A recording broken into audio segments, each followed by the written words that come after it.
আজকের তারুণ্য একসময় যাদের কাঁধে ছিল জাতির ভবিষ্যৎ গড়ার ভার, যাদের চোখে জ্বলে উঠত স্বপ্নের দীপ্তি, যাদের হৃদয় ছিল আদর্শের জ্বলন্ত আগুন, আজ তারাই হারিয়ে যাচ্ছে এক অদৃশ্য ভয়ঙ্কর মোহে।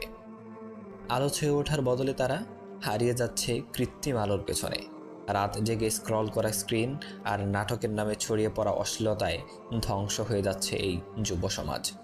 ফিল্টারে ঢাকা মুখের পেছনে তারা লুকিয়ে রাখছে ক্লান্ত আত্মা আর একাকী হৃদয়। আর শূন্যতায় ভরা কন্টেন্টে সময় খরচ করছে ঘন্টার পর ঘন্টা। যেখানে হওয়া উচিত ছিল কোরআনের পৃষ্ঠা উল্টানো, সেখানে এখন উল্টানো হয় গোপন ইনবক্সের নোংরা ইতিহাস। যেখানে চোখে থাকা উচিত ছিল লক্ষ্যের দীপ্তি, সেখানে আজ বাসা বেঁধেছে রাতভর স্ক্রিনের নেশা। পবিত্র ভোরের আলোয় সিজদাতে যাদের চোখে অশ্রু ঝরার কথা ছিল, সেখানে তারা জেগে উঠছে এক নিষিদ্ধ ক্লান্তির পর পর্নোগ্রাফির নোংরা ধ্বংসাবশেষ নিয়ে। বন্ধুত্বের নামে আজ চলছে সীমা লঙ্ঘনের প্রতিযোগিতা, ভালোবাসার নামে চলছে দেহ বিক্রির অনুমোদন, যেখানে নেই বৈধতা, নেই কোনো দায়িত্ববোধ।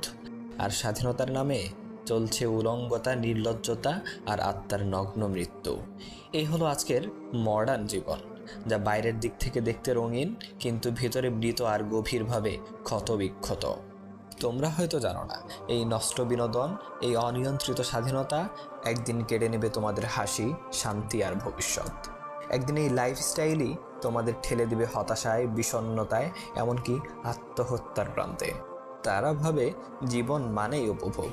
তারা বিশ্বাস করে একটা জীবন, তাই প্রচুর চিল করতে হবে। কিন্তু কেউ একবারও ভাবে না এই চিল করার নামে তারা উঠছে এক গহীন অন্ধকারের দিকে, যার গন্তব্য বিষণ্ণতা, অবসাদ আর কখনো কখনো তো আত্মহত্যার কিনারায় এসে ঠেকে যাওয়া। তারা হাসছে কিন্তু হৃদয়ে কাঁদছে। তারা ফিল্টারে মুড়ে দিচ্ছে মুখ, কিন্তু তাদের আত্মা দিনের পর দিন ধুকে ধুকে মরছে। ঝলমলে ছবির আড়ালে বয়ে চলছে এক বিষাদের নদী। সুন্দর রোমান্টিক ক্যাপশনের পিছনে অপেক্ষা করছে অসহায়ত্বের গোপন সাগর। তারা বলছে চিল করছি, প্রচুর চিল করছি, অথচ গভীরে তাদের আত্মা অসহায়, একাকিত্বে আর দিশে হারা হয়ে ধুকে ধুকে মরছে। এই অবক্ষয় শুধু একজন তরুণ বা তরুণীকে গিলে খাচ্ছে না, এটা গিলে খাচ্ছে গোটা একটা জাতিকে। একটি উম্মাহকে নিচে নামিয়ে দিচ্ছে, যারা একসময় ছিল জাতির নাবিক, মানবতার পথ প্রদর্শক, বিশ্বকে পথ দেখানোর আলোকবর্তিকা। অথচ আজ তারা নিজেরাই দিকহারা এক যাত্রী হয়ে গেছে, ভেসে বেড়াচ্ছে অন্ধকারের সমুদ্রে।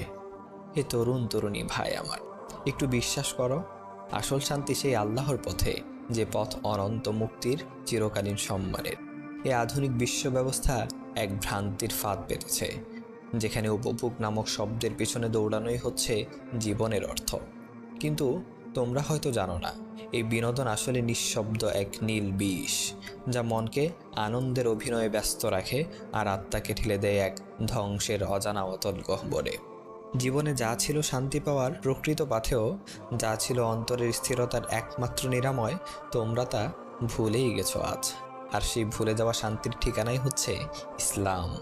ইসলাম দিয়েছে জীবনের প্রতিটি ক্ষেত্রের জন্য আলোকিত নির্দেশনা, যেখানে আছে আত্মার প্রশান্তি, আছে জীবনের ভারসাম্য। যেখানে নিষিদ্ধ প্রেম নয়, আছে পবিত্র প্রেমের সম্পর্ক। যেখানে পর্নোগ্রাফি নয়, আছে জান্নাতি হুরের প্রতিশ্রুতি। তোমরা হয়তো ভুলে গেছো, শান্তি কখনোই ইনস্টাগ্রামের ছবিতে পাওয়া যায় না। শান্তি পাওয়া যায় যখন হৃদয়ে তার রবের সামনে মাথা নত করে। তাই ভাই আমার, ফিরে এসো। শুধু একবার ভাবো, এই জীবন কি এভাবেই চলবে? সত্যিই কি তুমি শান্তিতে আছো? খুব আনন্দ আর সুখের মাঝেই কি অতিবাহিত হচ্ছে তোমার জীবন? প্রিয় ভাই আমার, তোমার রব তো এখনও অপেক্ষা করছেন তোমার ফিরে আসার জন্য। তিনি ক্ষমাশীল ও দয়ালু। তিনি অন্তরঙ্গভাবে ভালোবাসেন তার বান্দাকে। তুমি তাকে ভুলে গেলেও তিনি তোমাকে ঠিকই স্মরণে রেখেছেন। তোমার বাড়ির আলমারিতে শোপিস হিসেবে তুমি যে কোরআনটা রেখে দিয়েছ, সেখানেই তো তোমার রব তোমাকে বলে দিয়েছেন, কুল ইয়া ইবাদিয়াল্লাযীনা আসরাফু আলা আনফুসিহিম, হে আমার সেই বান্দারা যারা নিজের ওপর সীমা লঙ্ঘন করেছ, লা তাকনাতু মির রাহমাতিল্লাহ, তোমরা আমার রহমত হতে নিরাশ হইও না। ইন্নাল্লাহা ইয়াগফিরুদ যুনুবা জামিআ, নিশ্চয়ই তোমার রব গুনাহ মাফ করে দেন। ইন্নাহু হুয়াল গফুরুর রহিম, নিশ্চয় তিনি অতি ক্ষমাশীল, পরম দয়ালু। এখনো তুমি দেরি করবে ভাই? প্রিয় ভাই আমার, এসো ফিরে যাই সেই পথে যেখানে অপেক্ষায় আছেন তোমার রব, যিনি এক ফোঁটা অশ্রুতেই ভুলে যান সব। পাহাড় সমপাপ করে দেন ক্ষমা, তুমি আর কোথায় পাবে তার উপমা।